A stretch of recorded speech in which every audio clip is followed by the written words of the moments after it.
It's so nice to see needed rain without a watch or a warning attached to it. So that was good. So my name is Chris Campion. I'm Executive Director of the Windham Regional Commission. The Windham Regional Commission, we serve 27 towns in southeast Vermont, 23 towns in Windham County, Reedsboro, Searsburg, and Winhall in Bennington County, and Weston and Windsor County. And the way this came to be is we received funding through the Agency of Commerce and Community Development to do housing navigation, which was left to us for us to define. And those of you who were here Tuesday night have already heard this. And we were trying, and what we were thinking about was, you know, it's really every town, you know, seems to recognize the acute housing need that we have, and that this is a problem that's been coming for a long time, and the solutions are not going to be immediate. But you know, we make it really challenging through the Vermont governance model, where each town has been trying to figure out the housing situation in isolation from one another. So this is an experiment. What we wanted to see was, hey, what if we pulled together people from 4 towns that have been talking about housing and village revitalization and dealing with, like, okay, so how can we grow in places where they're not, where property and lives aren't put at risk of flood, aging populations, just everything the planning commissions and select boards and just the population has been talking about. So this is a bold experiment to basically see if having a conversation about opportunities in each town, but also thinking about, oh, there are these opportunities in these neighboring towns I didn't think about, just to see if this is a worthwhile conversation. So once the information is presented tonight, we want to just get your feel, like, was this worthwhile? Was it interesting? Is this something you think other towns in our region might benefit from? Why we chose these 4 towns, so it's Weston, Winhall, Jamaica, and Londonderry. Each of these towns has been having these detailed conversations around you know, housing, infrastructure, right? Londonderry's got a grant to put in 2 systems. They passed a bond. They've been doing housing planning. They developed a plan for the North Village. They're working on a plan for the South Village. Jamaica is doing a wastewater engineering study. Winhall had expressed interest in looking at, like, village center designation for Bonneville, and maybe what does that mean for wastewater. And then Weston probably has more physical constraints than most of the other villages, but they've created, like, basically, I'm going to butcher the term, but basically like a resilience committee, trying to figure out, like, how can we make the village more resistant and resilient to flooding, given the dynamics that happened there, and given how many properties were damaged during the last flood. Of course, all of y'all are talking about that too. So we decided to start with this corner. So we'll see what happens. And what we did was we reached out to the Landscape Architecture and Regional Planning program at UMass Amherst and said, hey, would you be interested in supporting this? And they said, hey, yeah, we would. And by the way, we've got connections with the American Institute of Architecture Community by Design program. Let's talk. And so we created this partnership, and it's been great. And so I'm going to turn over to them in just a second. But Tuesday night, we had a discussion with people, with those who came from the 4 towns, to basically talk about their vision for housing, their needs, their desires, what they dream about, what their concerns are.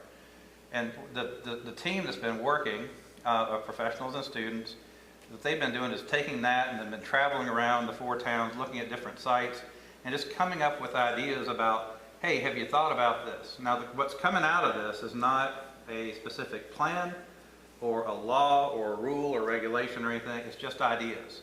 So that the idea being that take this information, there's going to be a report that's going to be produced beyond what you see tonight, and it's grist for the mill for people to talk about in the various committees, your planning commission, your select boards. Just think about what you heard.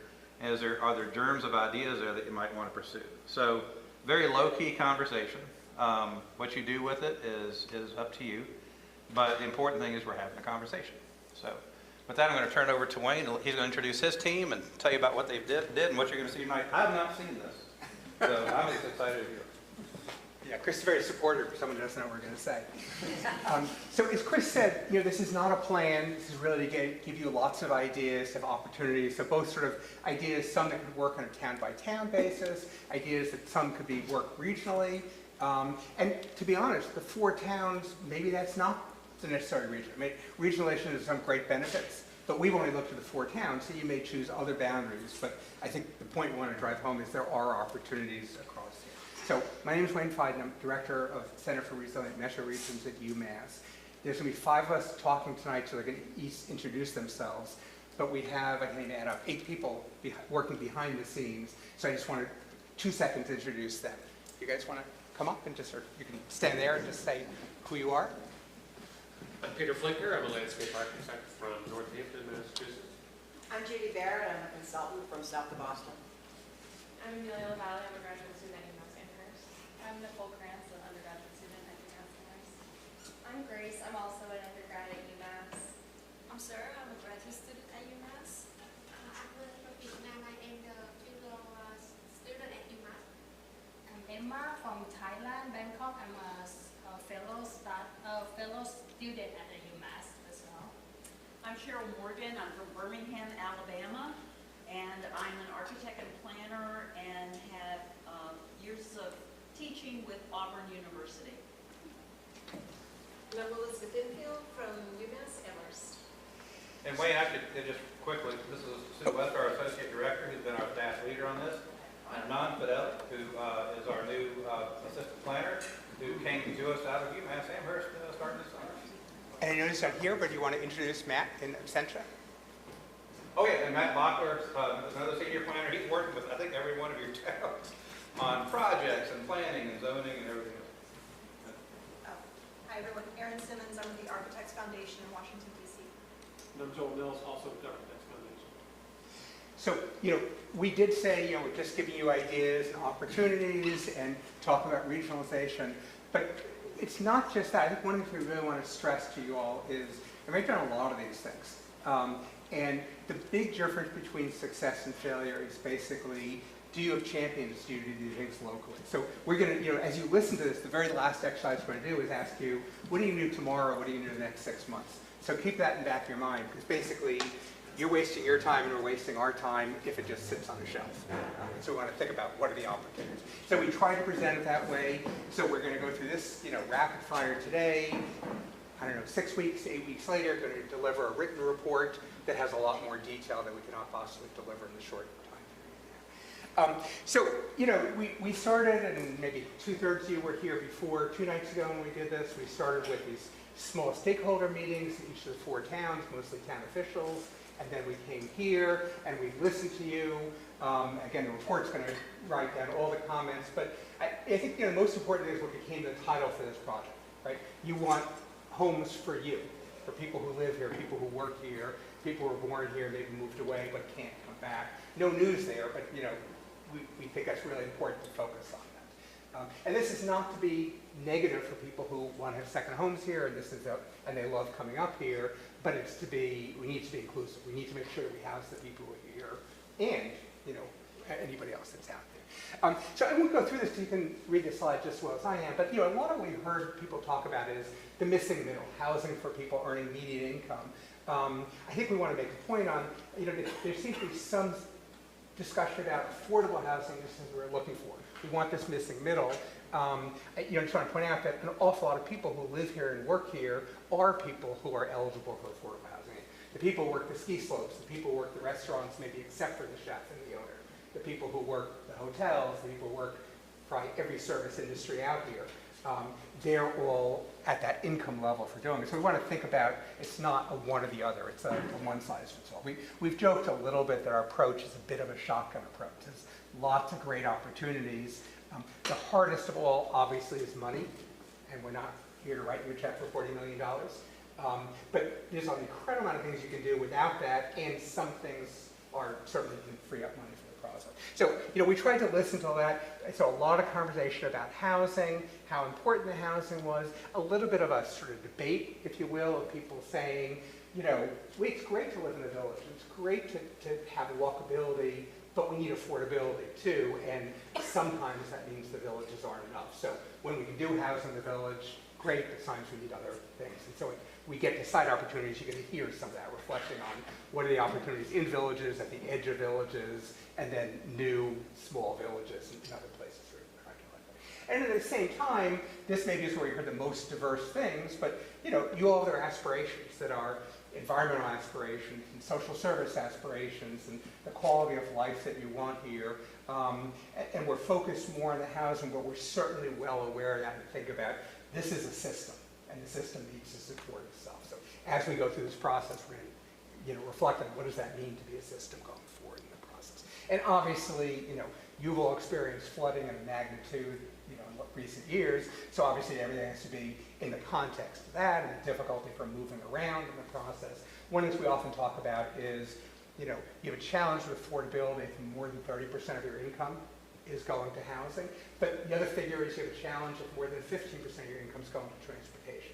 So it's collectively, it's 45%, so the transportation piece shows up on this piece as well. And I'm not going to spend time on this, but the state's been doing a good job in some ways. So the state has these two great publications. I make my students read them because they're good. One's sort of, a big design manual on what does this mean. You're going to see some of the ideas reflected in the specific sites. It's great. It's online if you don't have this already. And then that just came out this year, and then a few years ago, a manual for zoning. It's pretty straightforward and not cutting edge. But I think you're going to hear some members of the group reflect later. Some of these pretty straightforward, not cutting edge things are not reflected in your zoning. So there are opportunities to mine some of the ideas that we're going to present in these reports going forward in the process. And then, this is, I guess, the depressing thing for me. We came out here, when were we here for the preliminary? March. So, between January of June of this year, statewide, I don't know what it is for this area, but statewide housing prices in Vermont have gone up 5%. I suspect that's at least true here, if not more. And then the other state figure is not only gone up 5%, but the time that properties sit on the market has not gone up at all, which means there are buyers who are ready to grab those places.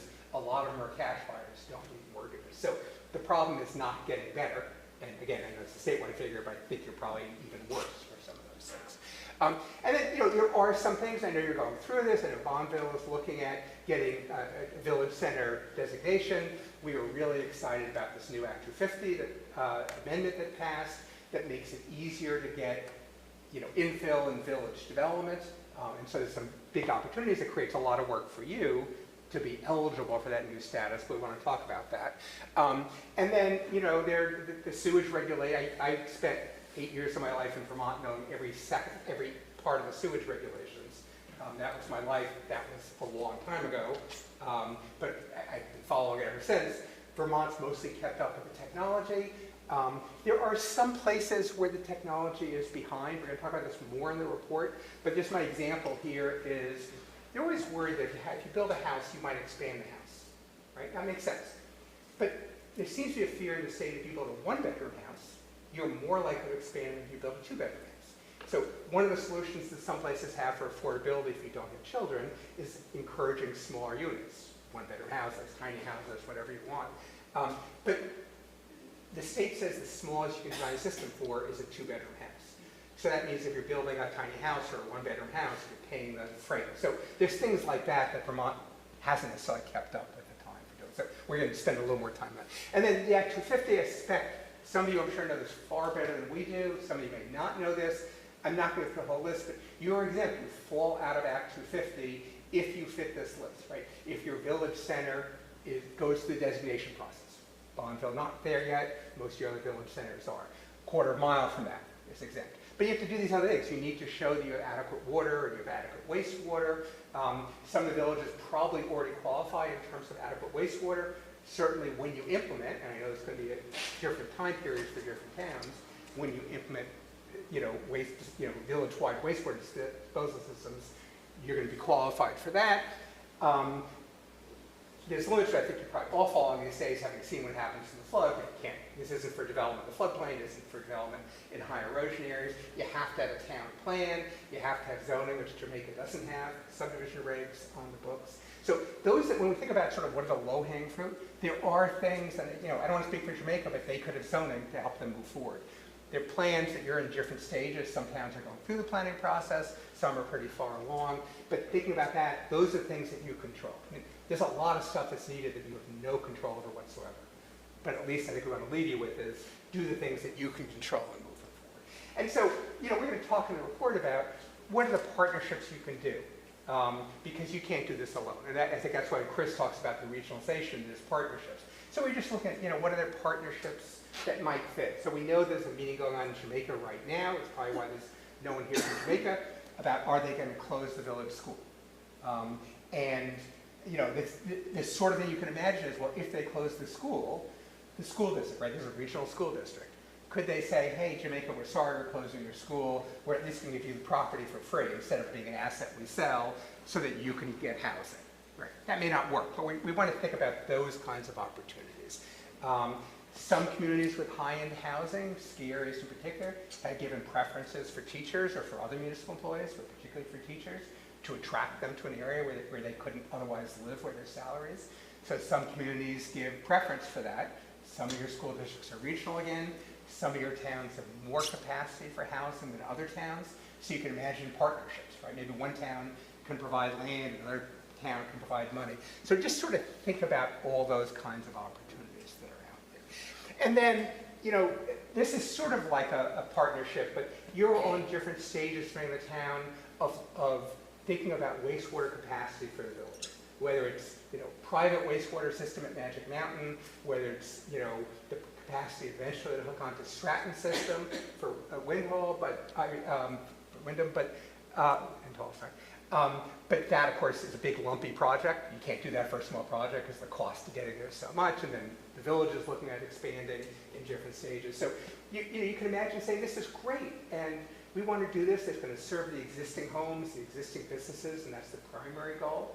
But there's some room for expansion at different levels, and you can imagine putting that, dedicating that room for expansion for community housing, economic development, and some of those uses might open up more grant opportunities, right? ARPA funds will be gone, but there are other grants that encourage those things. So that's what we mean sort of by these opportunities. So I'll turn it over to Elizabeth Infield. Hey, thanks, Wayne. All right. Whew, that was a lot already, right? I'm just going to talk about a few background conditions that we can keep in mind as we go forward, looking at the alternatives that the team has come up with. So I think a lot about climate change. I think a lot about planning for climate change. I'm just going to give you, if I can figure out how to use my... I guess I should have asked Wayne how you do this. Maybe I could just do this.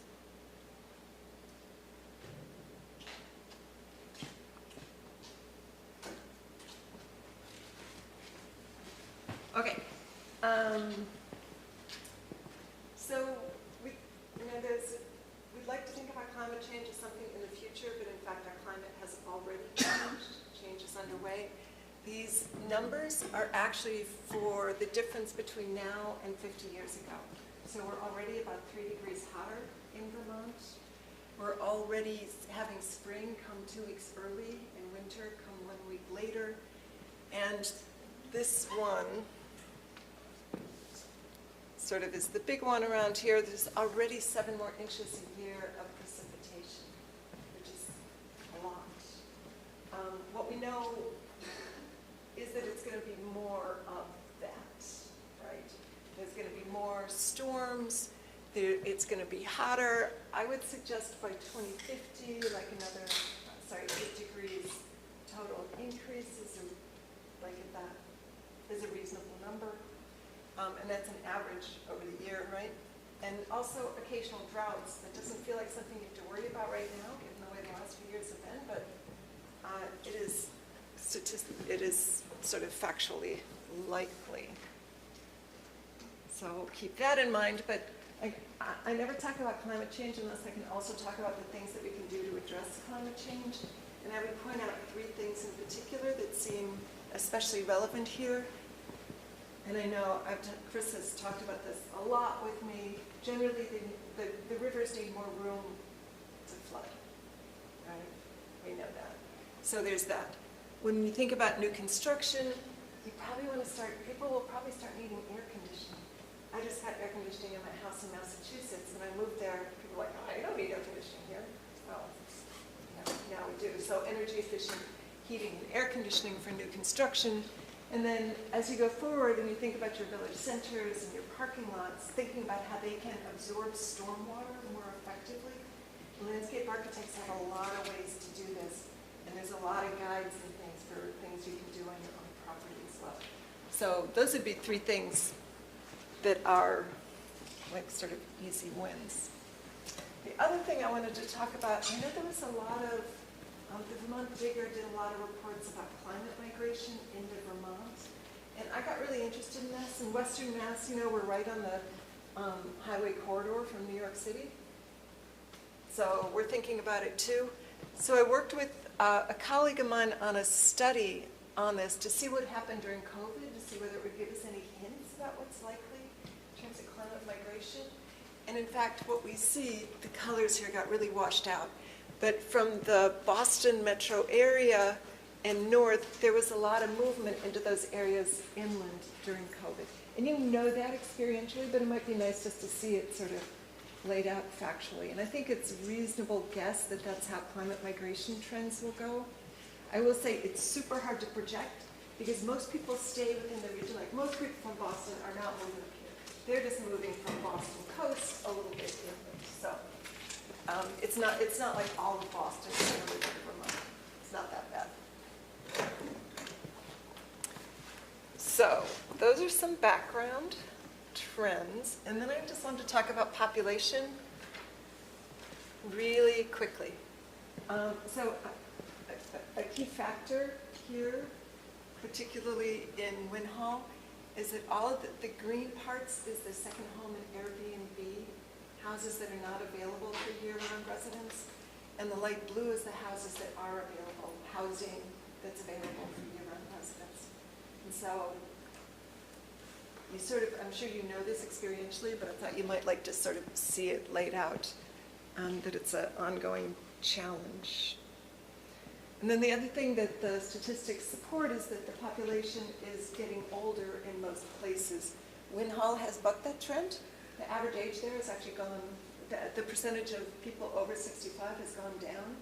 But in the other towns, it's increasing. And so thinking about housing for people over 65 and over is going to be an important part of the solution set.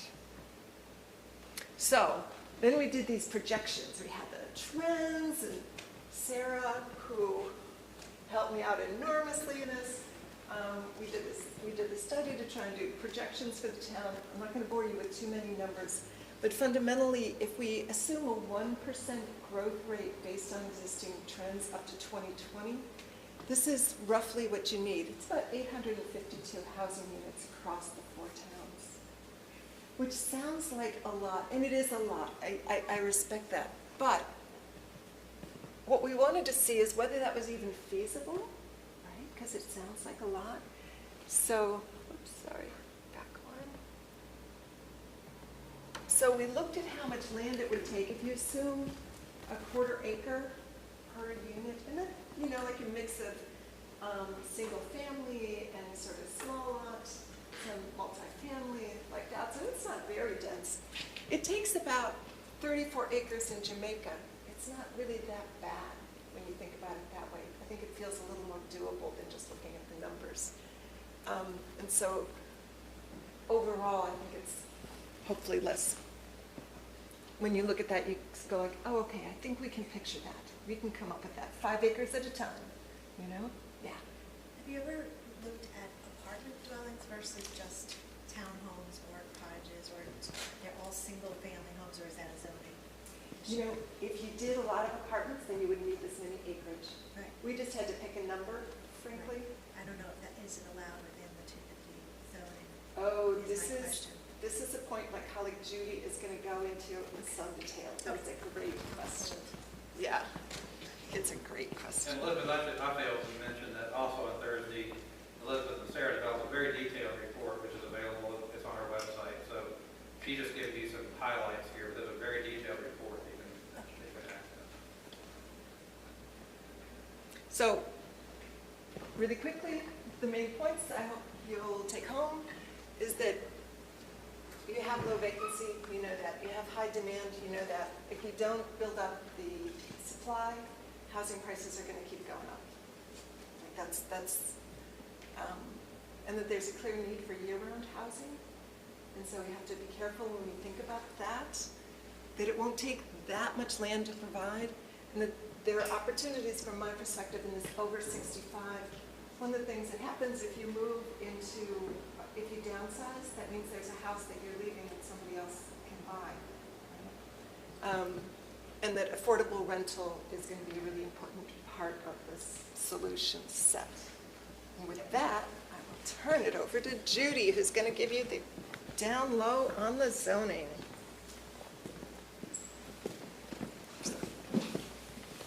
So I have this terrible feeling I'm the one that everybody's going to hate here. Because one of the things that I learned, my firm does a lot of zoning work. And when you're doing planning work, people have ideals, they express them, they have these aspirations for their community. But then when you actually start to try to write the zoning that would implement those things, people begin to say, well, that's my backyard. So although much of what we're talking about in this presentation, why isn't this moving forward? Yeah, that's why I had to use those. Sorry, folks. Although we're talking about 4 communities working together and there are things you should do together and can do together, ultimately zoning is something that each town has to decide on its own. So there is this need, I think, to be thinking about where is your community in the sort of spread or the realm of addressing the housing needs that are here? What can each community do? So when we start a zoning project, we always look at, well, what did your most recent plan say? What did you say in your plans about what you want to be and what you want to do? And then we get into what I call a zoning diagnostic or a zoning audit. And I confess to you, we have not completed zoning audits on all 4 towns. But we did look at particular things that matter for this project. So we look at use and dimensional regulations. That's a basic. We looked for how much land is zoned for some of the uses that perhaps are needed here. Sometimes we find when we're working in studies in communities where there's a real need for multifamily housing, when you look at the zoning map, you realize how small the area is where it actually wouldn't even be allowed at all. We look at off-street parking. It tends to be unfortunately, sometimes a weapon in this field to sort of stop certain types of development. We look at the permitting procedures. How hard is it for somebody to get an approval? What does it take to get a yes? Or how easy is it to get a no? And then we looked also just at the short-term rental situation because I know it's an issue here. And just for, it's going to drive me nuts. Huh? I can tell you what. Yeah, do you mind? No, I don't mind. Thanks. I like to walk around. If I have to stand over there, I'm going to die. So we looked at the community plans, and this is not a detailed summary. It's just telling you what I saw as I looked through them. And although I know you have the regional plan, you have the plan that Elizabeth's group worked on, I wanted to see what your towns actually said about yourselves. So I looked at the plans that we had available. And so in Londonderry, there were several plans, including the Camoin plan from a couple of years ago, which I was particularly interested in reading because I've done some work with them before. And so there are ideas in the plan that I thought, oh, well, this is good. We want housing-friendly zoning. We want to address short-term rentals. We want to think about ADUs. We should have a housing commission. We should think about home sharing and lease to locals. And just to be clear, I do a lot of work on the Cape and Islands region in Massachusetts, so lease to locals and ADUs are just like part of my life. Anyway, this is what your plan said. That was one plan. Now let's look at the next one. We looked at what we had for Weston, which was 2016, and then a red line update, I think, to 2024. And one of the things I noticed in it is that there haven't been any multifamily permits for like the last 5 years.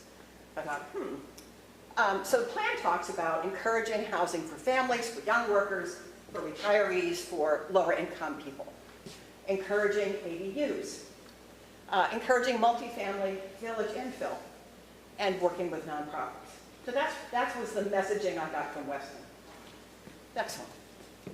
In Winhall, it was the ideas for change or for going forward were to encourage ADUs, to require adequate facilities for new housing, addressing senior housing and family housing needs.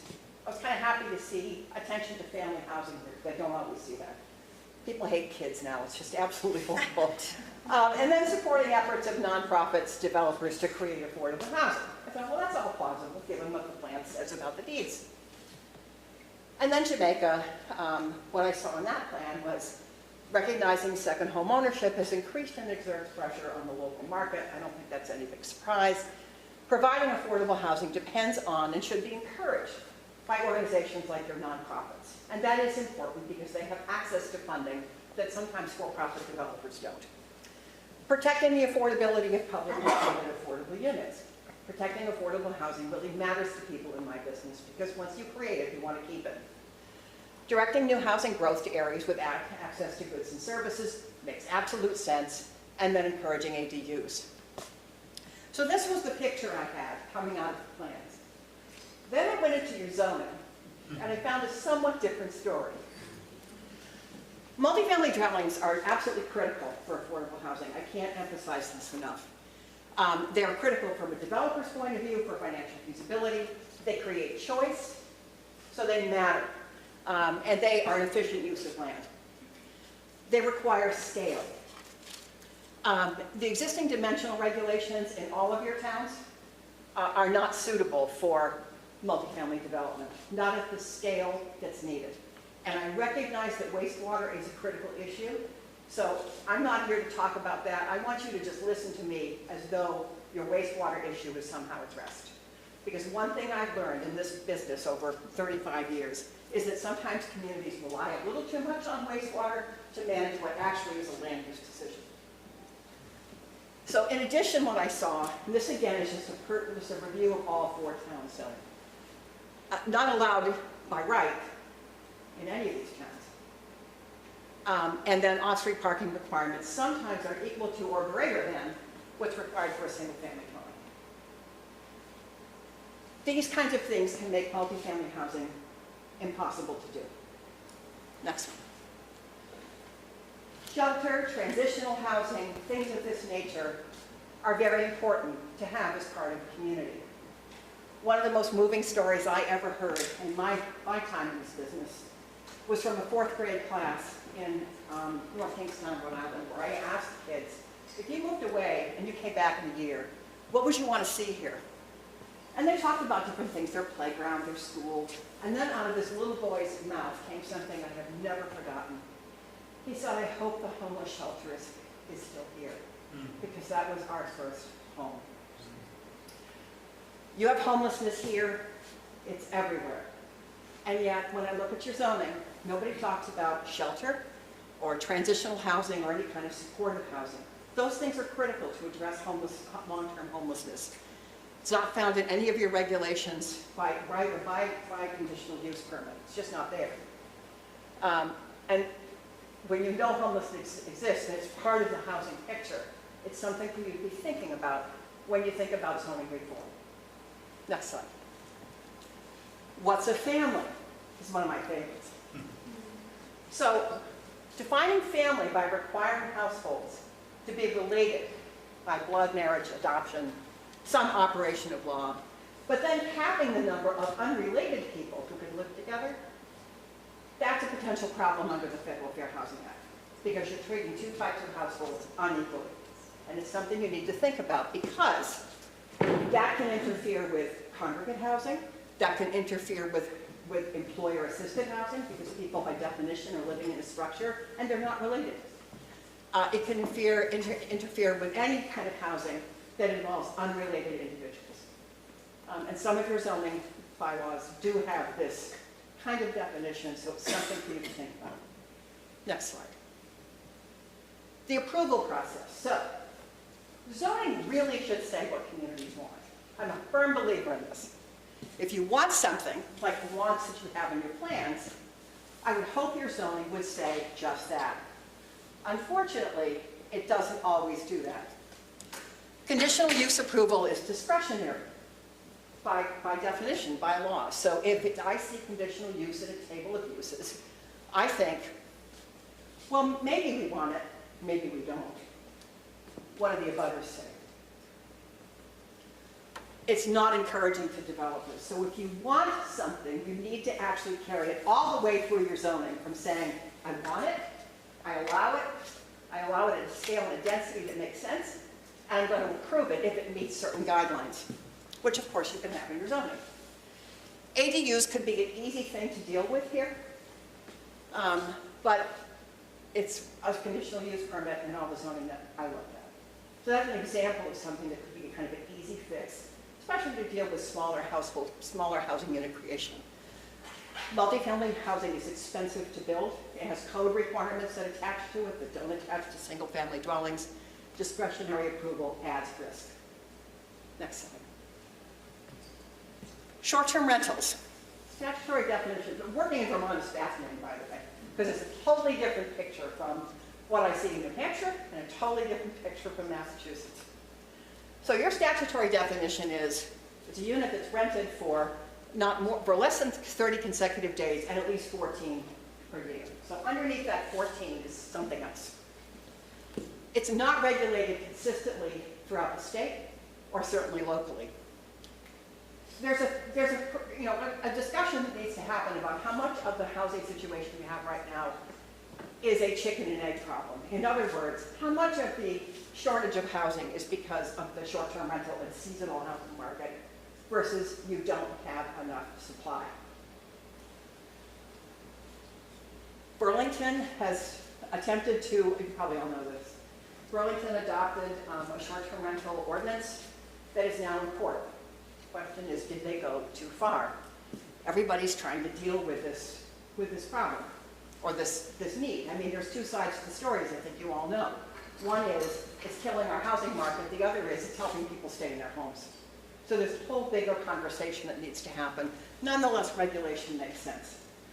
Londonderry, as I understand it, has adopted a short-term rental bylaw and also funded an administrator to oversee the registration and enforcement process. That to me is a big deal, because that's a town that I see as saying, we got a problem, we want to address it, and we're going to do it, and we're going to put our money there.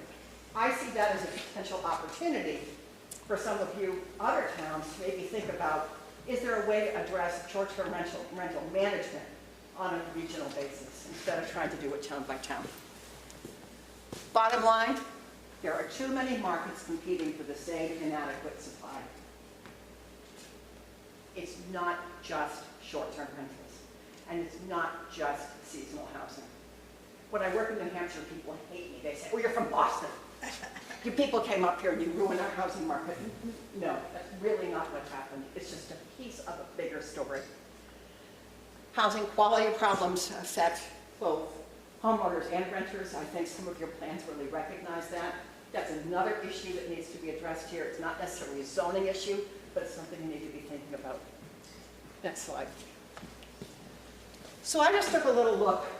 I don't have all 4 towns up here, because I didn't want to go on all night.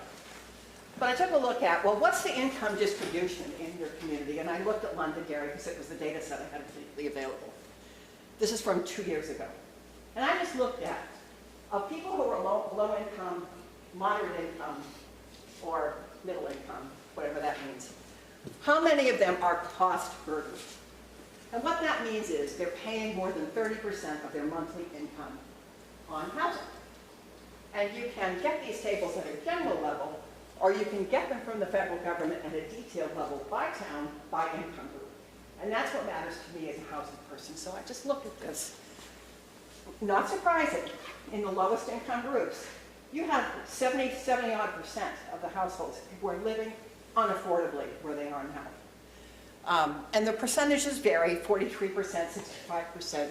What that chart's telling you is that when you get up to the sort of median income number, do you all know what median income is? Anybody who doesn't know that? If you picture your town and you line up all the household incomes in it, the midpoint. So what's the midpoint? So income limits for affordable housing are based on percentages of that median. 30% we call extremely low, 50% we call very low, and 80% we call low. So as you go up the sort of income spectrum, you expect to see a drop in the number of people who are cost burdened. That doesn't always happen here, and a lot of it is because most of your cost burdened households are homeowners. So it's a different mix of people. Next slide, please. About 80%, if I just did the statistics for all 4 towns as a group, about 80% of your cost burdened households are at or below what we call 80% of median income. That is a standard that's set federally. The state uses the same standard. It's essentially people who are enough below the median to have housing costs, transportation costs, food costs that become a problem for them. And of course, the farther you are from that median, the more problematic your existence is. Your extremely low income renters are also very cost burdened, but most of these people are homeowners. All of this has implications, in my view, as a housing person, of what your communities can do and what may be the most effective way to support affordable housing here and housing choice. And you guys get to do the fun stuff.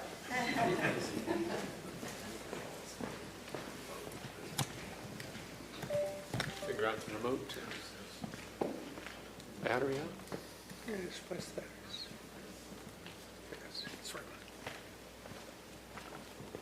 All right. I'm Peter. This is Cheryl. I'm a landscape architect. She's an architect. We're both planners. So that means we could go on for hours about designing and planning housing, because that's our lives and we love it. But one of the things we want to focus on tonight is how do we build housing that doesn't come at the expense of the character of our villages, which is everything from the historic character of beautiful old houses that haven't changed for hundreds of years, to the character of knowing all your neighbors and not really wanting to have strangers move into the area. And then how do we build housing that's not at the expense of our precious rural landscapes, which is fundamental to what's great about Vermont and also your economy. So the challenge is, how do we find sites and approaches to designing on those sites that really protect historic resources and visual character, that help maintain a high quality of life? And we've been talking a lot about, what comes along housing that can make life better, like, better pedestrian connections.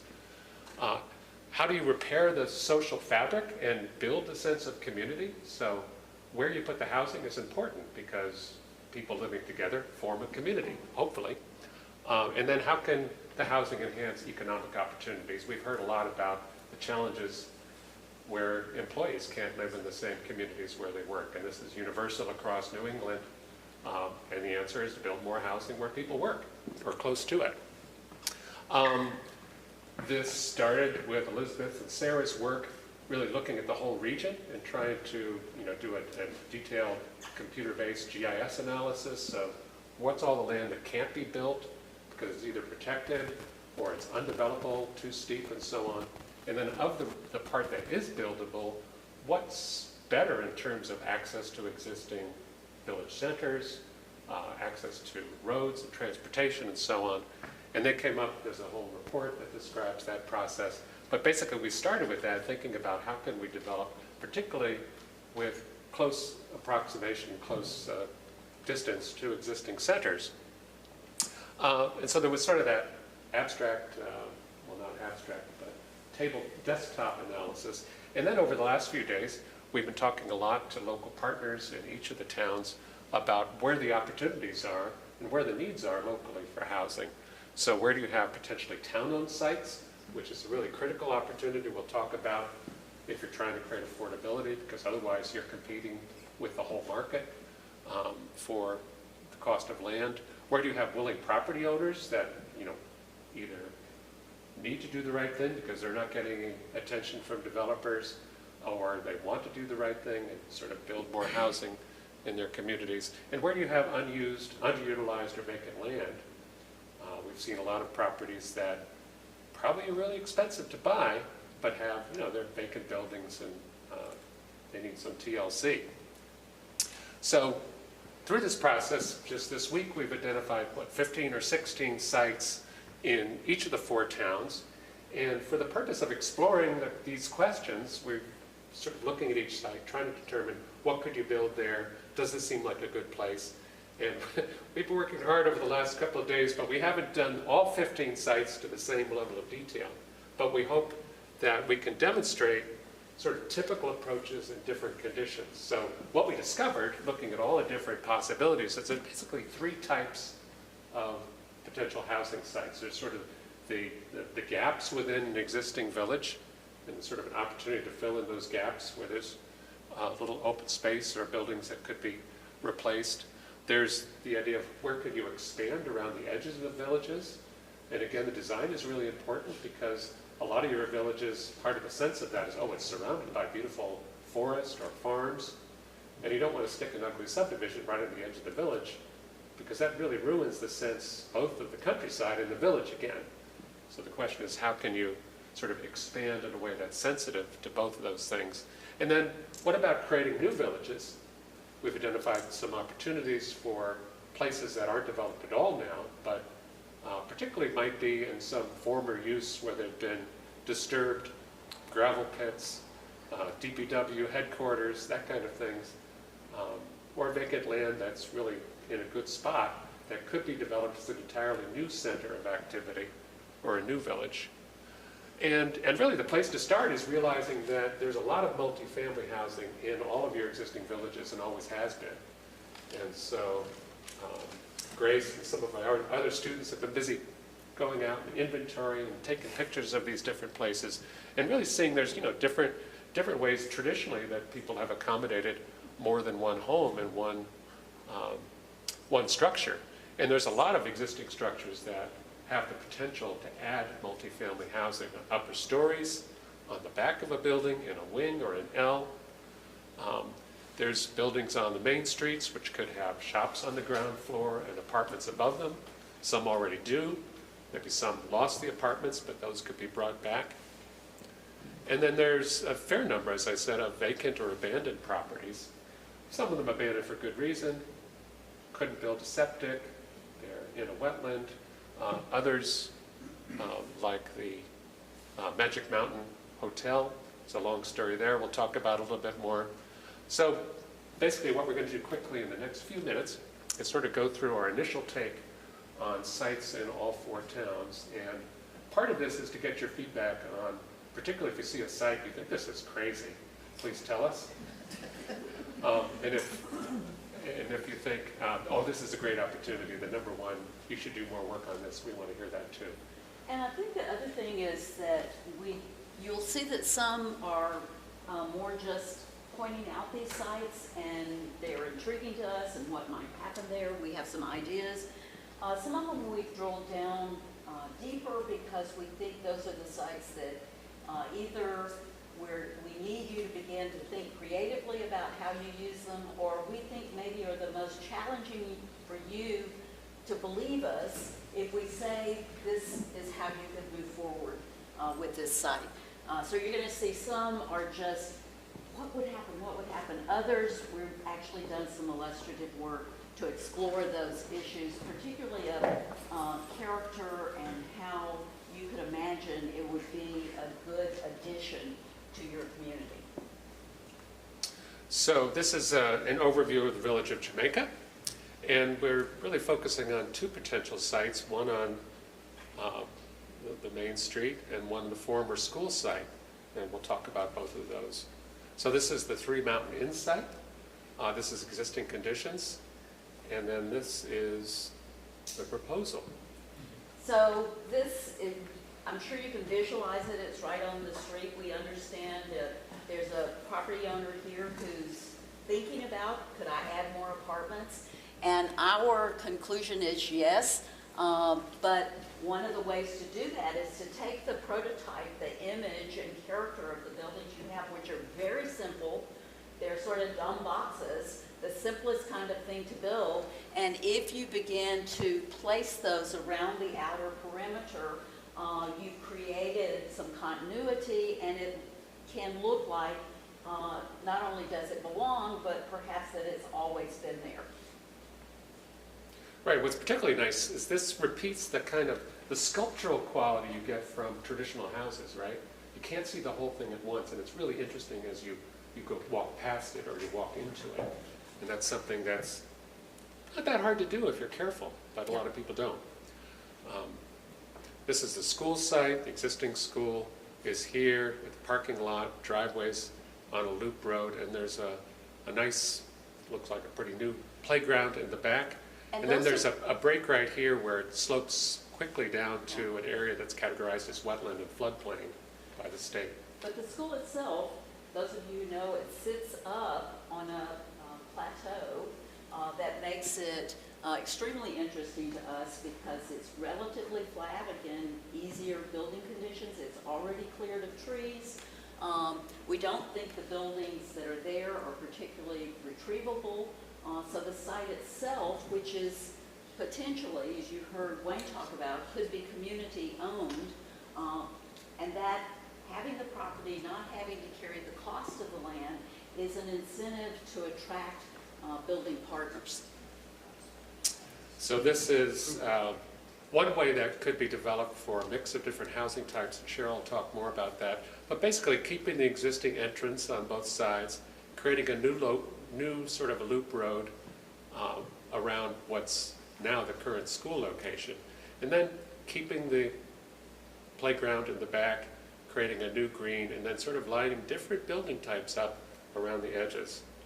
And we'll zoom in a little bit more, and Cheryl can talk about.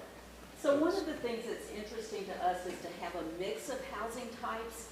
So next to the playground at the top is senior housing. It's a bigger footprint building with apartments for the seniors. But in addition, closer to the road, we can imagine a set of townhouses and condominiums that would be attractive to young families and could be affordable and begin to mix that intergenerational mix.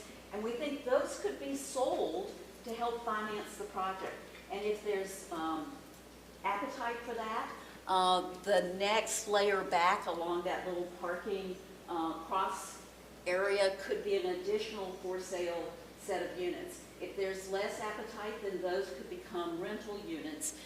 Then flanking this, we have at the lower right corner a kind of aggregate of townhouses that would look like your big house, little house, back house, barn that are collected together. And again, they're basically boxes that we just organized to have more visual character, similar on each side of the loop.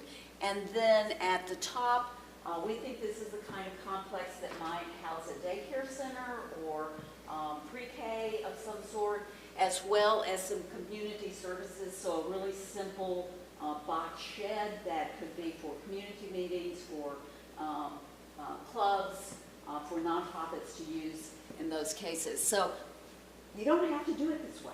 It's just our testing the capacity of the site. And for this site, there's almost 100 units. And we believe adequate parking, and it's in a, as we talked about several times the other day, in a safe place in terms of climate. This would be possible if the wastewater distribution systems that are being explored in Jamaica were online and had the potential for the capacity of this number of units. So we understand those are questions, but we think this is potentially a real way to add a lot of housing with a lot of variety on property that's public.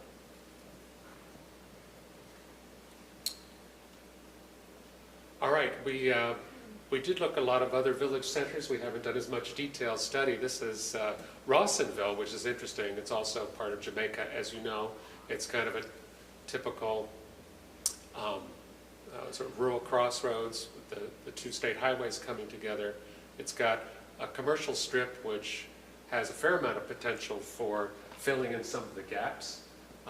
That's again a whole nother lecture about how you retrofit commercial strips. But housing can be part of that in the back of lots, sort of taking advantage of the parking that serves the commercial during the day, or above the shops. But we also want to talk a little bit about, I guess we're not, Well, this property. so this is Bear Creek, and I don't know how many of you are familiar with it, but it's a multi-unit housing footprint that's practically invisible in your town. It's dated if you go up there. I remember when we did architecture like that. But it's a great example of how multifamily housing can have low impact on your character of community. The land down the hill, which is next to the little service station cafe, is in a covenant, we think that's related to the Bear Creek development with some conservation. We don't quite understand how those covenants apply over time. Are there land swaps possible? Are there other things that could happen?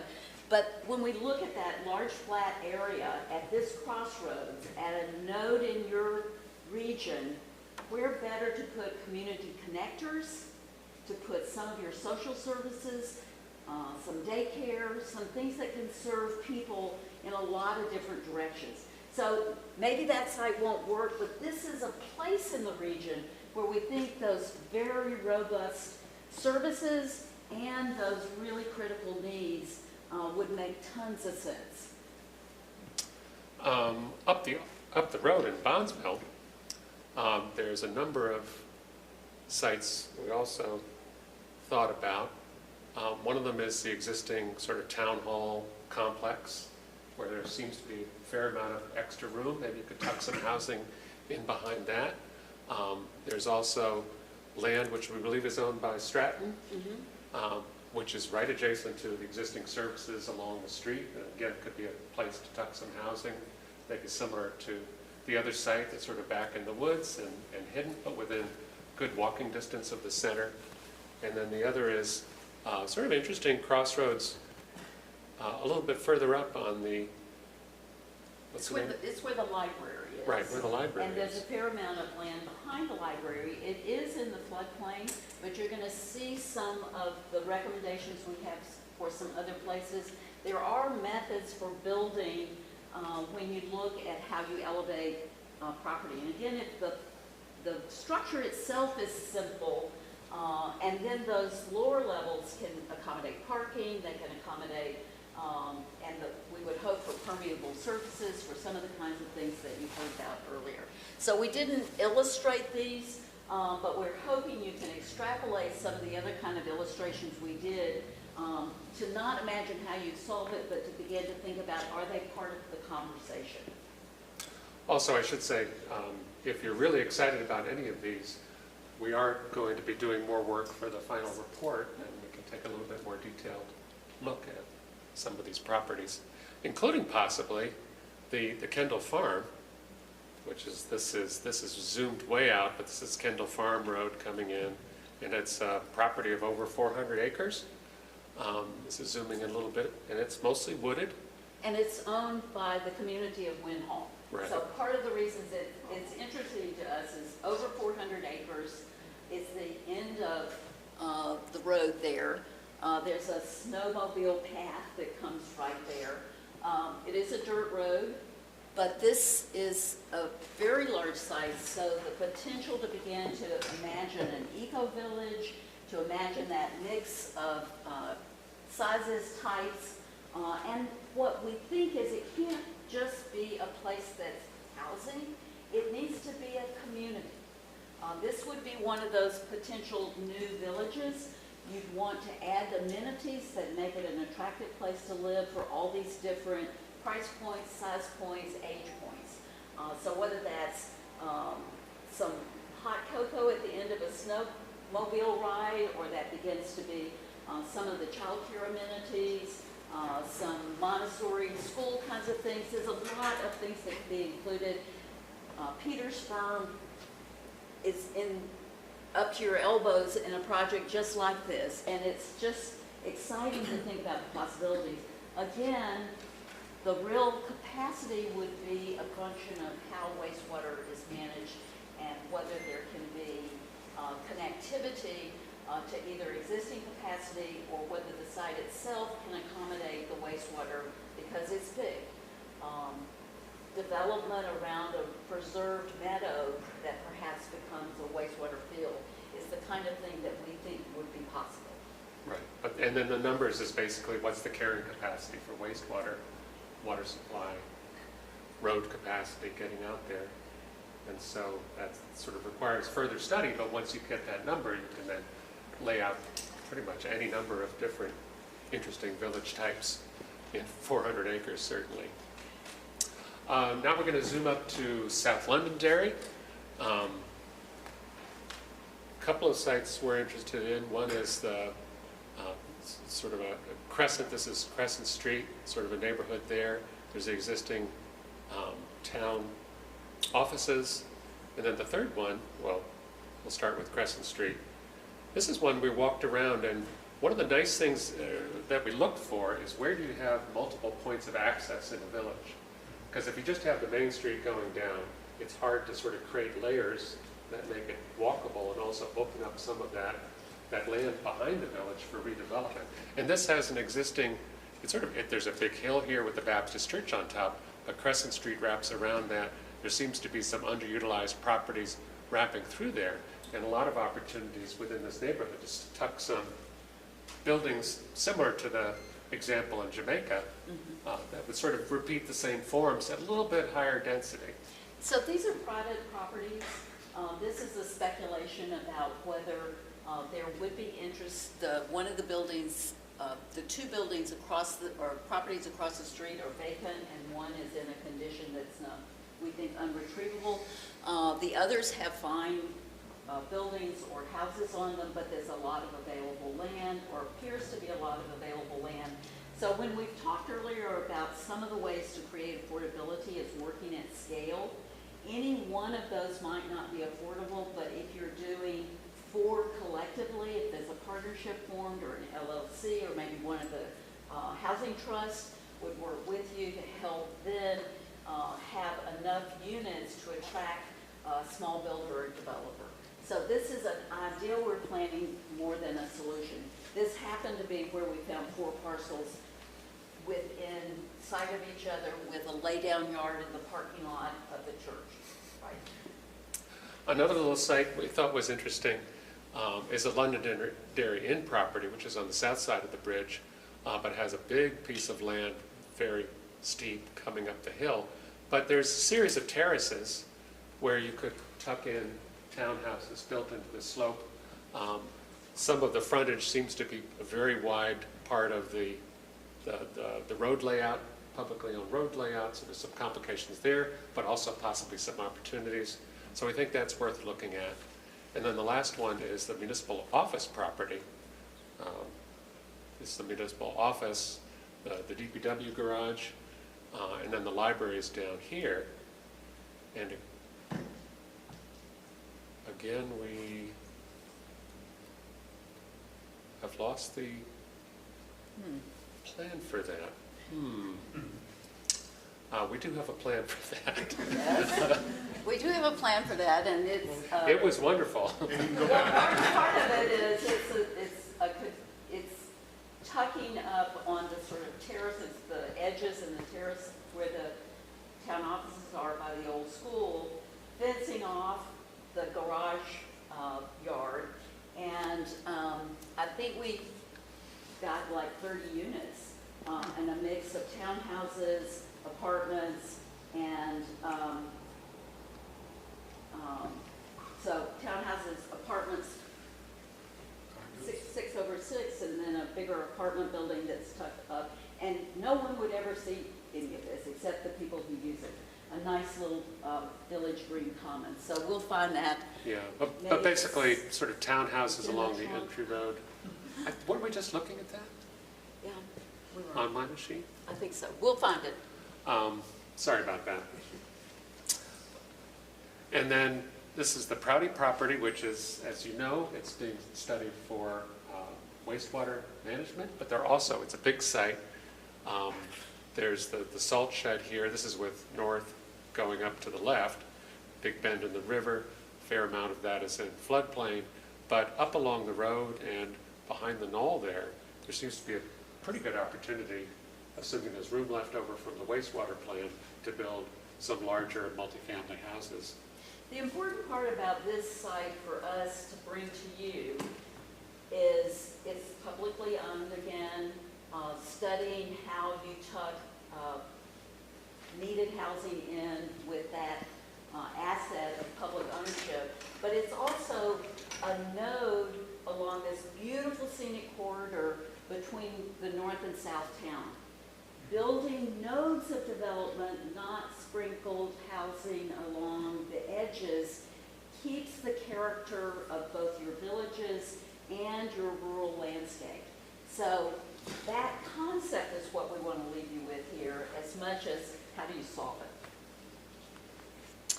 And then getting up into North Londonderry, we looked at a couple of interesting sites. One is there's a public, well, there's a cemetery here, and behind that there's a recreational complex, which also seems to have a fair amount of extra land that's not being used. There might be a possibility to tuck, again, sort of tuck new development on the edge of the village.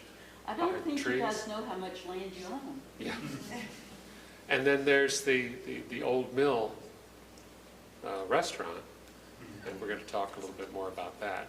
The ball fields, again, a big area of ball fields, but then also a large area of forest. And the important thing for us is it seems there's a connected path by the cemetery, so development there could have a walkability without being on the road into the village center. And then, so this is the Old Mill site, again, close to the river, as you know, floodplain wrapping around that, but a fair amount as the road rises up toward the bridge. There's a sloping site that if you tuck the building into the slope and perhaps put parking underneath new buildings, you could get quite a lot of development, but also avoid flooding the worst of it, as Cheryl will explain. So the idea here is you build up on a plinth or above parking, which then can flood. You get your cars out of there. But it can flood, it can percolate back. So we were talking earlier about getting floodwater a place to go. This does. And then the other part of this idea is almost everything along the edge there is threatened and in floodplain. And short of tearing it all down, if you're going to maintain the village edge, then you've got to have a way of building up so that those buildings are not vulnerable in the way the lower buildings. So if you imagine the mill, we took away the mill. We love the beauty of that structure, but the idea of something not unlike it in scale and character, which could have restaurants and bars and breweries and all that stuff, it's above parking, and the platform beyond where you spill out with tables and chairs and a big fireplace. And then across, there's access to parking and two-story units that have the proportions and the character of your existing neighborhoods. They are above a parking level that has big holes in the walls so the floodwater can come in and rise up like it's shown here. There's the flood coming in. So basically, obviously you hope you have time before the flood hits to get the cars out of the garage, but otherwise there are techniques with a good foundation and openings in the walls to allow the flood to come through that space and actually use it for flood storage. And the other part of this concept was the idea of a river walk. We really think you're missing opportunities at the edge of this asset, and it's difficult to walk along some of the highway. We've shown a sidewalk in our version that would connect. This is city property at the corner, so an amenity for the residents, and then the Riverwalk giving you an alternative to move through the community without having to risk life and limb on that very busy highway. Right. So this sort of demonstrates some of the principles for filling in the gaps within an existing village center where it's really going to be visible. So buildings up along the road that would be attractively designed with a nice streetscape, closing off extra curb cuts, putting the parking behind, and then using the back area where it's quieter for residential buildings, but really linking them together. So this would be a large building over a parking garage with a deck outside, but then an open space across from that with visual access to the river, et cetera, et cetera.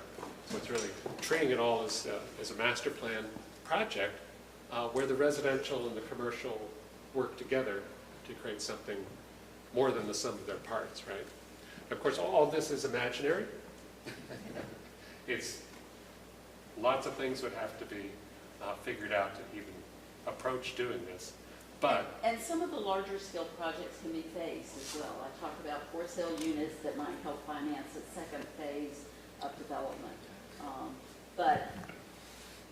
And this is a private property. It's for sale right now. But it's hard to imagine the interest in that property if someone doesn't understand there is a way to build there, right? So it's economically helping the community, it's adding vibrancy and vitality with people living there, and it's maintaining an edge versus just a place where water could flood. And then we didn't do a big study of it, but up the Dostal property at Magic Mountain, a lot of you know that this has been vacant for a number of years. But what's really important about this is that the whole complex shares a single wastewater system, and this property has the right to dispose of 6,000 gallons per day, which is a lot for a fairly rural area. If it was all housing, somewhere between 60, 100, 120 units possible. If a restaurant returned to it, the restaurant would use up a good part of that capacity. But it really is, it's a vacant site with wastewater already in place. It's sort of a no-brainer for redevelopment. And it has that characteristic of being a node, not being strung along your major visual corridors. It's Right. tucked back and away. And in a place where workers are needed, where people could walk to work. So finally moving up to beautiful Weston Village. We walked around there at the beginning of our visit a few days ago and really looked at the Vermont Country Store. Vermont Country Store, for Pete's sake.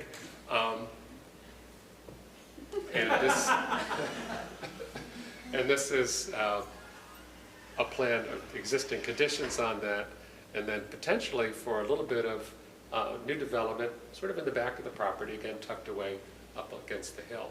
And I know you have a lot of parking demand, but we think there might be some efficiencies with parking.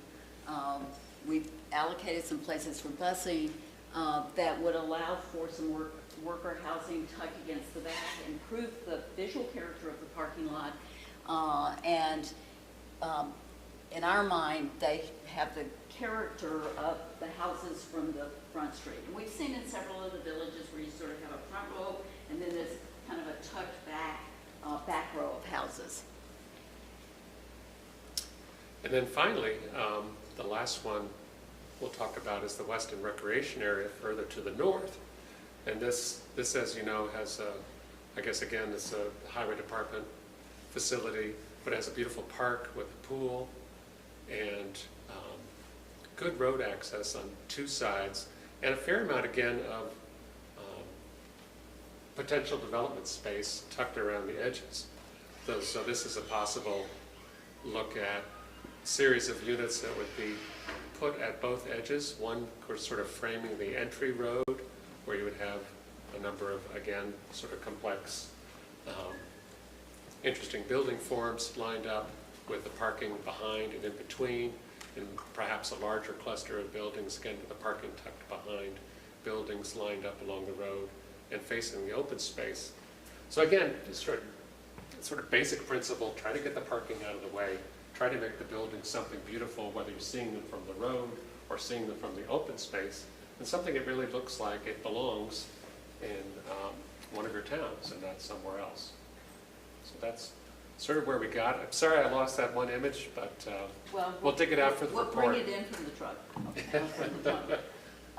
And so the other takeaway from our point of view is that some of the examples we picked, we think might be typical, the parking behind your business.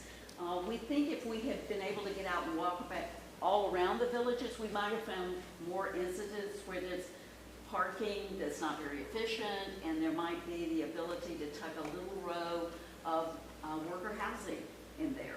So it's given as an illustrative example, but we think it has ability to scale across a lot of different village circumstances.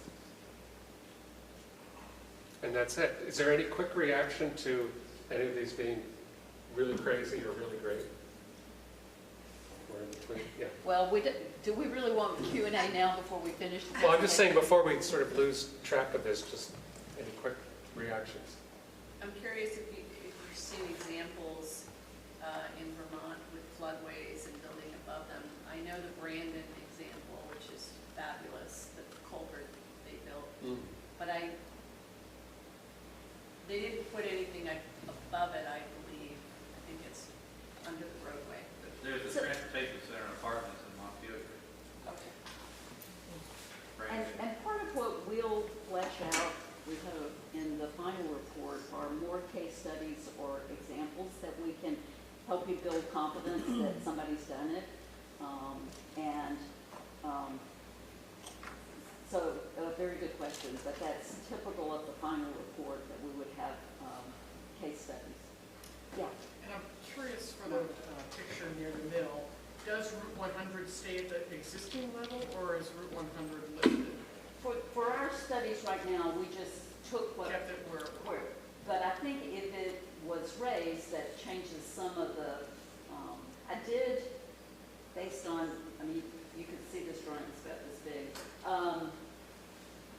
elevate the platform so you would move from the sidewalk up steps to get into the new mill. So trying to give as much capacity in that floor level parking, but that's the sort of nuance. The earlier plans that some people who spend a lot more time with may have recommended that, but we did not. Interested on the Kendall Farm Road property of that 400 acres. It's a long road, it's a dirt road, it probably would have to be paved. But how much of that would you see for a community? Because you were talking about that becoming like a different, its own little village. I'm interested in. Yeah, well, again, it's all driven by the The sort of wastewater. carrying capacity of the road as well as the wastewater and water supply. But you could easily fit a couple hundred units on 40 or 50 acres of that 400 and have the rest of it in permanent conservation. Or as part of your wastewater strategy. Right. Yeah. So And, that amount of property gives you a lot of flexibility and some potential to do phasing, like we talked about before. It's the kind of thing, honestly, if you're doing a town plan, you would say, we wouldn't say, oh, you should just have a developer come in and build market rate housing there. But there is that opportunity because it's town owned to build something with deep affordability and a mix of housing, whether it's market rate or affordable, that could meet lots of different needs, seniors and so on. So that's an opportunity, I think, which is worth exploring. Yeah. So, that was part of the point of exploring the school site and saying maybe there's some for sale units there. Right. Because part of some of those development strategies could be about that mix of uses, which then helps phase two, or helps with covering the cost of administration of the project. Attracting developers. Yeah, exactly. If anyone wants to see, we're going to move on to Joel, but if anybody wants to see that missing one, it's on my other laptop. I could show you afterwards if you're curious. I just didn't get on this one, apparently. Yeah. So take us home. Good news. Hey, what am I hitting here? It's normal, right? Arrows. Yeah, okay. I'm your last speaker. That's good news. So I've been doing this work for almost 18 years, and by this work I mean working with teams like this in communities and processes like this all over the world. Biggest communities in the world, really tiny communities, all kinds of issues. And I know by this point in the evening, at least a portion of the room is sitting there saying, wow, that's a lot of ideas. Who are these people and how do they think we will ever get something like this done? That's every community, right? And I am here to convince you that you can. And it's not because I'm some great salesperson, it's because I believe in the work, because I have seen communities like yours do this and become inspiring stories. So I'm here to share some of how that happens with you, with some stories from other communities we've worked with. And a little bit of context setting. We've been talking about, you guys have had a tough recent run. Nobody, I'm not from here, but I can see that immediately, right? You can see it in your river corridors. You can see it in the data we shared. You can hear it in your voices this week. I can see it on your faces. I get it, right? The only comfort in that is that everybody else is having the same struggles. And there is, in that shared struggle, there are lessons to be learned from one another. There are partnerships to be had with others going through this. There are lots of opportunities, right? So, we were talking about how every jurisdiction in America has a housing crisis right now. We were talking about how, wealthy folks are buying up properties. In 2021, 1 of every 7 homes in America was purchased not by a family, by an investor, right?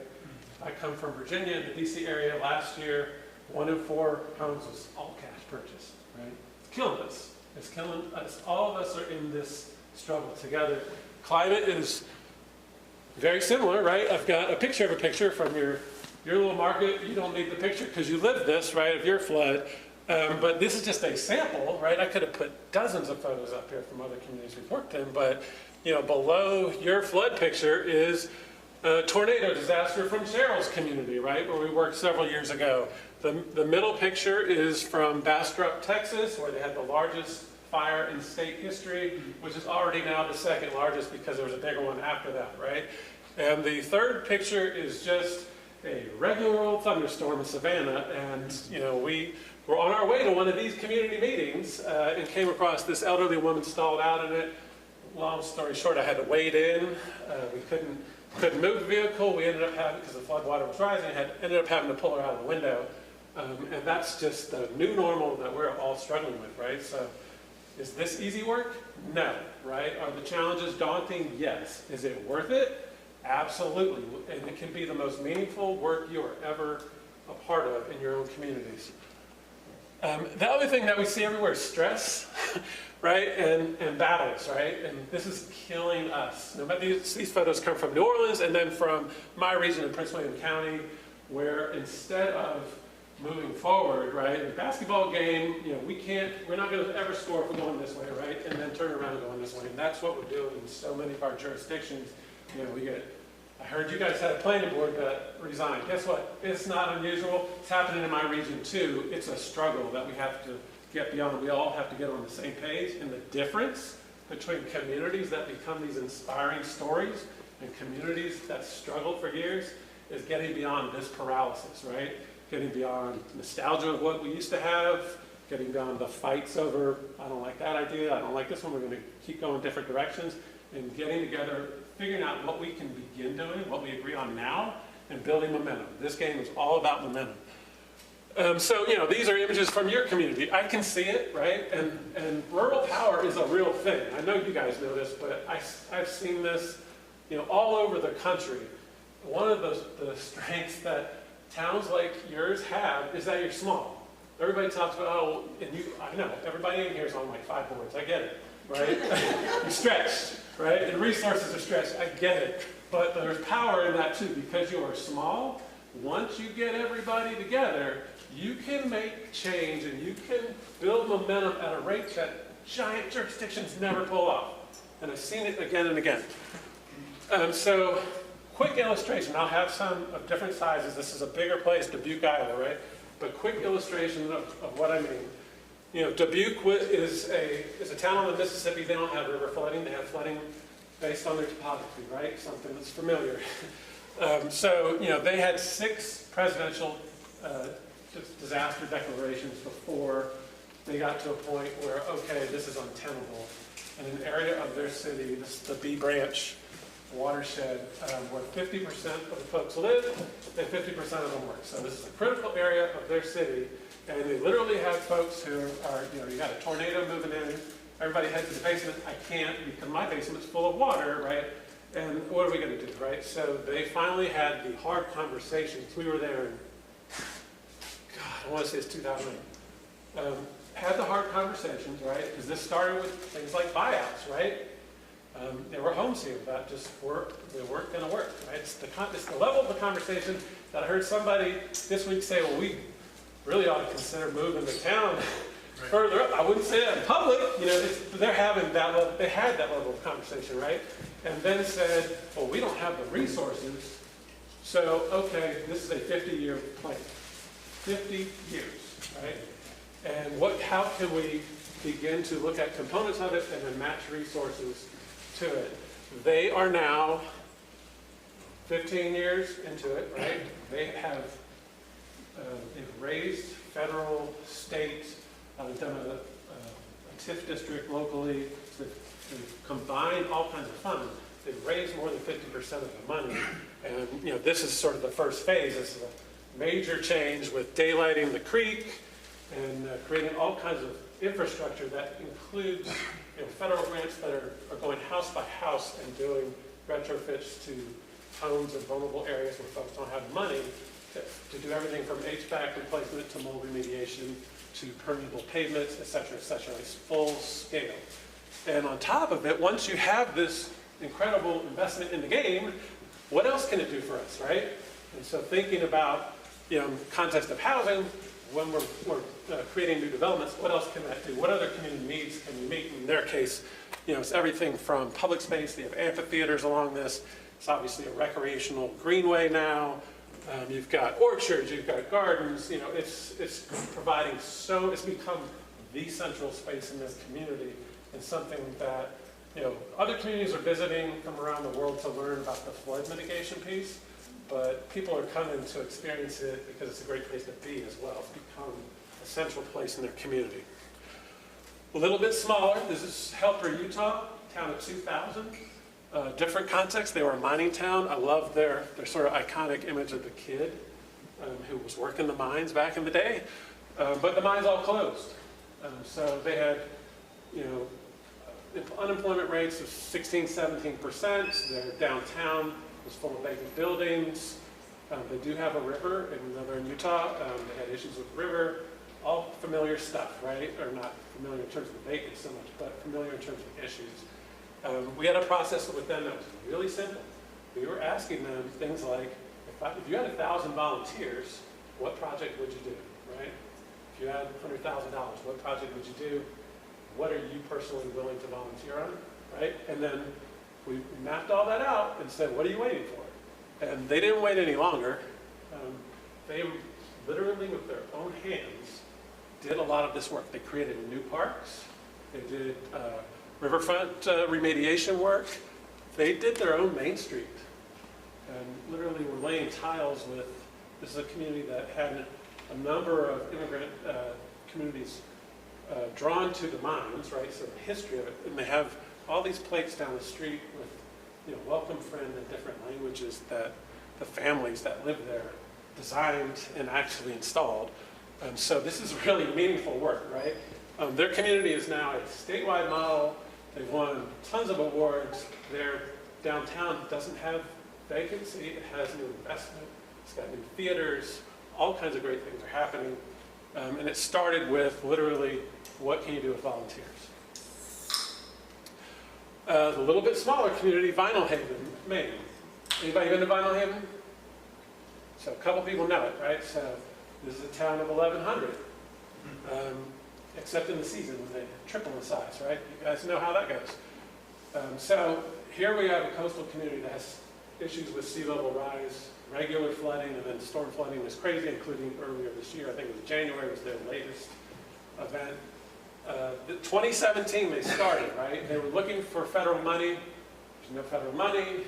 Somebody, Wayne, I think, said, hey, would you guys be willing to, while you're waiting for something to happen, have an AIE team come work with the community? Why not? You know, so it started there. But 7 years of planning later, this is why planning is important, right? Is because they kept doing the work, the science. They did, you know, work on their ferry, building all the planning work. What do we need? The technical stuff. So when the funds became available at the federal and state level, they were ready. And now they've got millions of dollars of work going into literally raising roads. They're redoing the ferry building. They're building seawalls that protect other downtown assets. Their downtown is now in a much more stable place, or will be when the construction is done. But it was all about the conversations that you guys have been having and are continuing with this process. Is about building that momentum and scaling it. You know, we've been talking. I've worked in Vermont a couple of times previously, Newport and Shelburne. So I understand it. When we had a process in Newport, we had folks from both the whole congressional delegation and state cabinet officers at the table, right? Because that's your culture in the state of 600,000 people. So you have an opportunity. I'm excited that this conversation included 4 towns, and we had folks who came from towns that weren't part of the 4, you know, here the other night, because there is interest, right? And people see the opportunity. this can really scale. This is an effort from Utah, another rural state, a bigger rural state, where they literally have gone town to town and they've involved 52,000 people in growth management plans that help fund state money to local communities. And it continues, it goes through phase after phase. Finally, it's about not necessarily, part of it is breaking it into big chunks that we can deal with, right? Because a lot of our conversation this week is like, all right, we need 350 new housing units. That's a big number, right? And so part of it is looking at the opportunity sites where we can get something. What can we get going easy? What are the projects that need more time or need additional work to get there? But it's also about, okay, where do we want to be in 20 years, right? And how is that driving the small steps we're taking day by day? This is an actual article 20 years afterward, right? They had a process like this. This is about a downtown. And they literally, this is from a Texas community, San Angelo. They literally wrote a headline story 20 years later and an op-ed to thank the team that worked with them. And the quote that I love is, was 2012 when this was published, and they said, back in 1992, your ideas seemed like dreams. Now we are living those dreams. And they go through, point by point, what came out of the report and how they implemented that. And in their case, they started with, they had a river, a downtown, and a historic fort.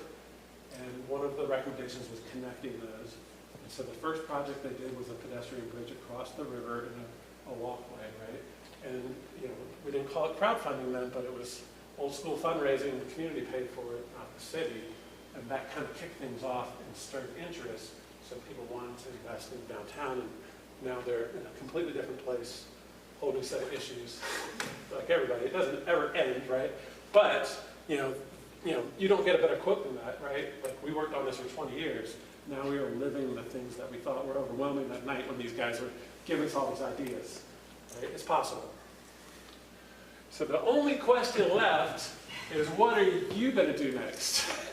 It is possible, you can do it, and it's all about working together, building the partnerships, and doing what you can, week by week, connecting it to that 20-year vision. Who am I turning it over to? You can send them comments. So we want to either hear your ideas of what you think you should do next, having heard this whole presentation, or if you have specific follow-up on any of it, that will field those questions as well. Who's feeling burning interest? Yes, ma'am. I'm very interested in what can be done with windfall and understanding the wastewater, what it can handle. It is a large property. It is owned by the town. Would like to see more on that. Just what can it handle? How many acres? How much could go into conservatorship? We're lucky. We're connected to Stratton. There's money there. There's people, developers that will want workers there. There's a need. There could be 200 units, 150 to 200 multi-use dwelling would be incredible. Did everybody hear that? Kendall Farm Road, priority. Thinks that's a great opportunity. You want to do all the groundwork and understand it fully. Thank you. Hold on, who likes that idea? Okay, great. You want her to show, just real quick, before you take, you want to show this? Oh, you want to show your image?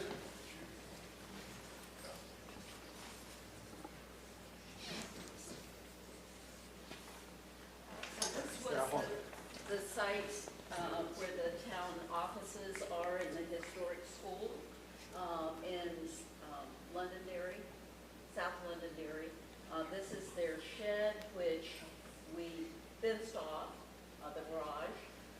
We'd love to actually see that move. We'd like to see some consolidation of services across the region so everybody doesn't have to indulge, but, maybe where I live, the first thing we got cooperation on was the library system. We start slow. This is townhouses, a larger apartment building with some adjacent units that are more ADA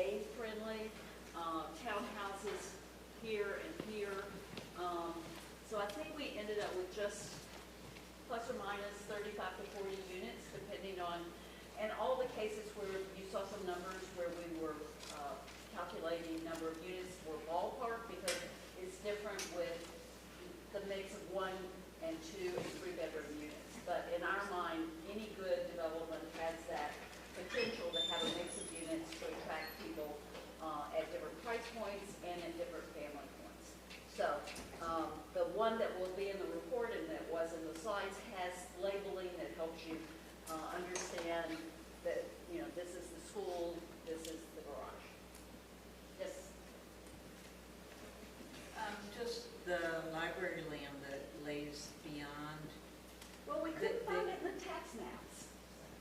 they own behind the garage that's right there. This garage. Yeah, they own, how many acres? 16? Oh, I'm not sure. Something. Well, even better opportunities there. I think it's about 20. We were looking at this because partly the city owns it, but partly because it's some really nice topographic things. It's out, as we've said a number of times, it's a safe place to build. It's also fairly invisible, where we think, you know, this should be village-centric character. It also is a place where you've got the potential to build the simplest repetition of units, and you change the character by finished materials, by some have dormers, some don't, which is essentially, when you look at your villages, what your housing type is. They're all boxes that are arranged carefully, but they also have beautiful proportions. And so part of what we tried to do was to understand the sort of verticality of a lot of your building types. So anyway, this labeled and hopefully more understandable, but we'll look at this. Chris told us there was library property there. We just couldn't verify that on the tax maps. So, thanks. Well, all those illustrations are here if anybody's interested in asking. Yes, ma'am. I absolutely love that idea. However, that area between the town office and the garage, where it slopes down, is a wetland. Did you hear that? Oh, I did, it's a wetland? Yeah. Okay, well, I'm surprised it didn't show up on our maps because the work had. Just tiny, but Yeah, I mean, this is where we think about like enough no to net have been a loss. real pain in the ass over what, running lines out of Virginia. Okay. We did have wetlands marked, in fact, on the property out in Winhall. We think that a portion of that is wetlands, and that would be part of the reason you would do a meadow with development tucked in and around the edges. But we'll go back and look at that. And can I say something just real quick? So one of the things that, as a state, I think the Act 250 reform and even the new Flood Safety Act talks about, like, it doesn't say, part of that is like wetlands. It doesn't say you can't displace wetlands. It says no net loss. So what you've got to do is replace that wetland 1 or 2 times, right? So if you take out that little, what is it, probably a half-acre wetland or something, if you take that out, then you remediate that someplace else within the town, or you conserve another one or something like that. Because one of the things that we're going to have to reconcile with the state is, like, you're trying to build, you're trying to create a more flood resilient and adaptive village, which means there are going to be some places you shouldn't build and some places you should conserve. But there are other places that it makes your village survive. It helps the town survive. And so there's opportunities there to redevelop it. I mean, normally I'm not a big fan of wetlands, and they're going to be, a huge fan of wetlands. Not a big fan of getting rid of them, and they are critical. But like in that case, that is a trade-off in order to actually preclude then further development up in the headwaters, where every damn roof, every damn driveway, you're going to increase impervious surface, you're going to exacerbate the flooding coming downstream, and guess what? You're going to have more people living on dirt roads that you, as your biggest single town budget item, you're going to have to maintain. And as you start thinking, I'm not saying do this or not, it's just how do you think about this? The other thing to think about is you put money into this, it's like, well, if we put public money into a wastewater system, we put public funding into the people who live there, think about how much you subsidize every house on a Class 3 town road. I mean, I do too. I live in Townsend. I used to live in Newfane. I mean, we all do this. It's a huge budget item. And so then we fret over something small that can make a huge difference for the community as a whole and for generations to come and for the people who live there now versus just maintaining the status quo. So don't mean to riff on this too much about the wetland, but I guess the point is that it's okay to change things. And I'm glad you expanded on that, because I wasn't aware that you could, that there was that kind of flexibility around it. it's not easy, but that's also when, like, you are this power of the town and the planning commission and others and make the case. And even better if you say, we made this place this half-acre wetland, but guess what? We as a town are going to maybe have a conservation fund or something, I don't know what it is, but it's like, we are going to make an effort to conserve 100 acres of wetlands in the town to buffer flood, so that, to mitigate flooding, so that way we have a village, we have a town, we have people living here that don't have to worry about flooding anymore. And we sacrificed, a half acre, but by God, we created more opportunity over here. So that's the way to start looking at this. And it's really hard, especially when you don't have a lot of experience with this, but I can take those of us who worked in more kind of high development environments, happens all the time. And sometimes for the better, meaning like, you actually wind up conserving more because you're precluding development where it really shouldn't be. Yes, sir. I know this is related to that still town office area. That shed you want to get rid of, we're thinking, one idea that I heard of that hopefully will gain traction is move the South Londonderry Fire Department down the road, which floods, up to that building, and then move the town garage to the Prouty property, which was designated for community property, right? Yeah, so it's got to be community property, whether residential can count in that or not. We'd have to talk through as a town. And so the other thing I wanted to say is, I live on West River Street, right at the end, near the depot where these guys have been working. And I want to say this is like the hardest working, most dedicated group I've ever seen. Yeah. I was there like 9:30 the other morning before I had to go to Rutland to do a bunch of stuff. Came back 11 hours later and they were still there. Who knows how long they stayed. We had a great host. His hospitality was second to none. He made us so comfortable we didn't want to leave. And a great lodge, too. That's right. Yes, we really enjoyed being in your community. You guys showed us what kind of community you guys have through that. It was great. I felt warmly welcome. Well, we appreciate all your thoughts. It's really helpful. This plus the South Londonderry revitalization, which I'm on too, who knows where we'll go. Yeah, I just wanted to say, I love your visual. I love you are here. What do you do next? We have no idea. So, there will be a report would coming. you please right? direct So, the Winhall people? well, here's the bottom line, right? So yes, there will be a report coming, narrative, case studies, illustrations, recommendations about places you could go for help, resources, etc. But the bottom line is we can't tell you what to do. And those communities that I was talking about, we gave them ideas, right? Or they gave us ideas and we said, this is what we thought. But at the end of the day, they have their own conversations. And in some cases, there's another community in Washington State. We didn't give them this idea. We said, you have these strengths and weaknesses in your downtown. And then the first thing they did was volunteers got donated paint and repainted 43 buildings over 2 months. And it kind of kicked off something that was hundreds of millions of dollars in a few years. We didn't tell them that. It's what moves you together. There will be champions, as Wayne mentioned earlier, who pick up a project or have a cause that's a component of this that lead on it. And that's great to have different leaders, different pieces, but you have to be on the same page about where you're going as a community and understand how these things connect and complement one another. We can't tell you that at the end of this. The report will have suggestions, but you're going to have to decide.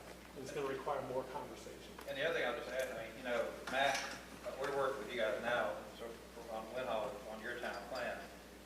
And planning is really, ideally, it's like a perpetual iterative process. It's not something you just do, put it on a shelf, revisit it 8 years later and go, what did we do? Oh, But, you know, it really should, and one of the things that you can actually do in a plan is create these action steps, like these are the other things that we need to do. And I think the other thing that this process shows you, my background, I came into planning from public administration and landscape architecture. I use both sides of my brain.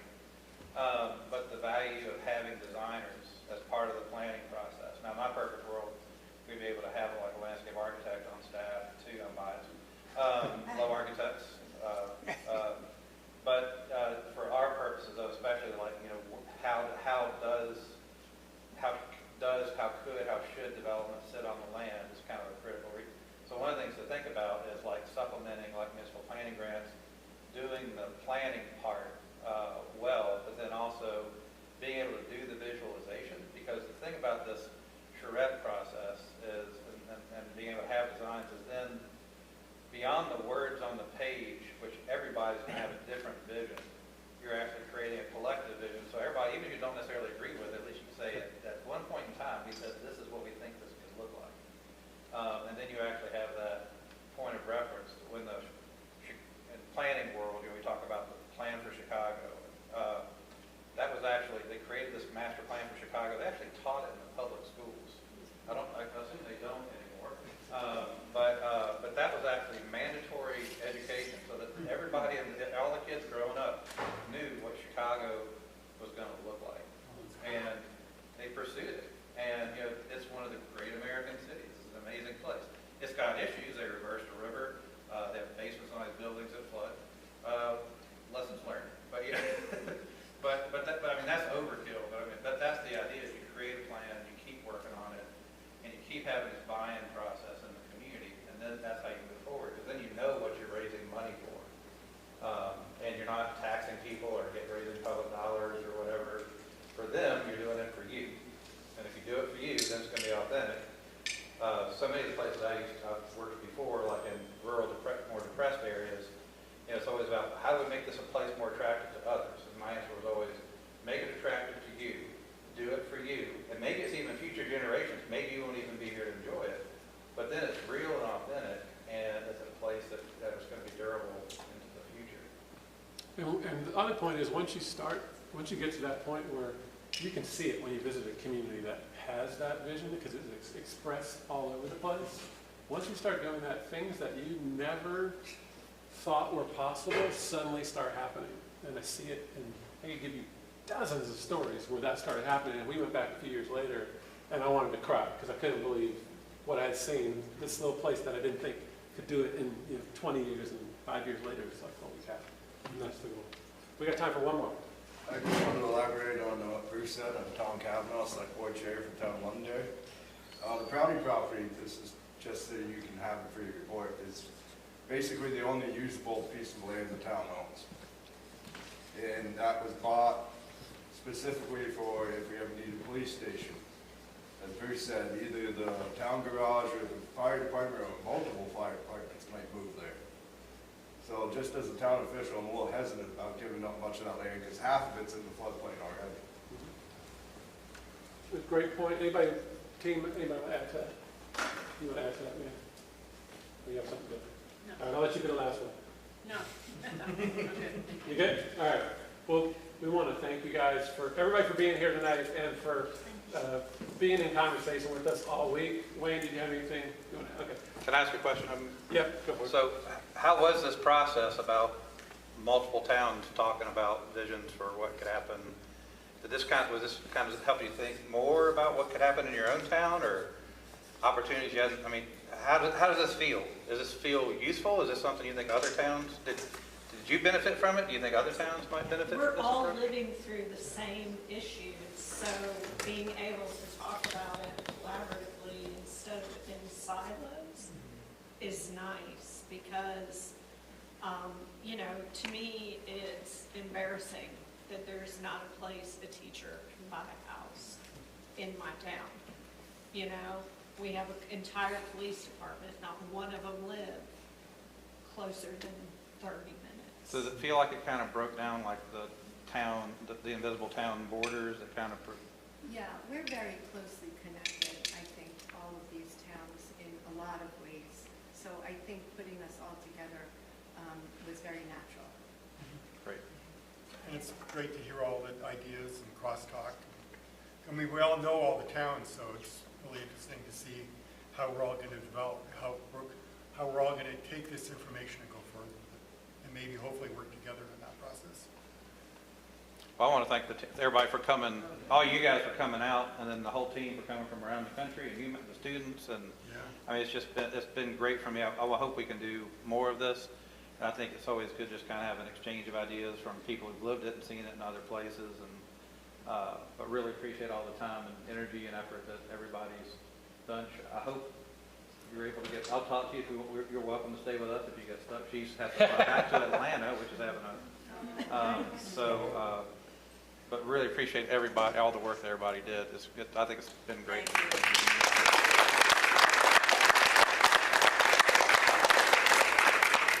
You're free.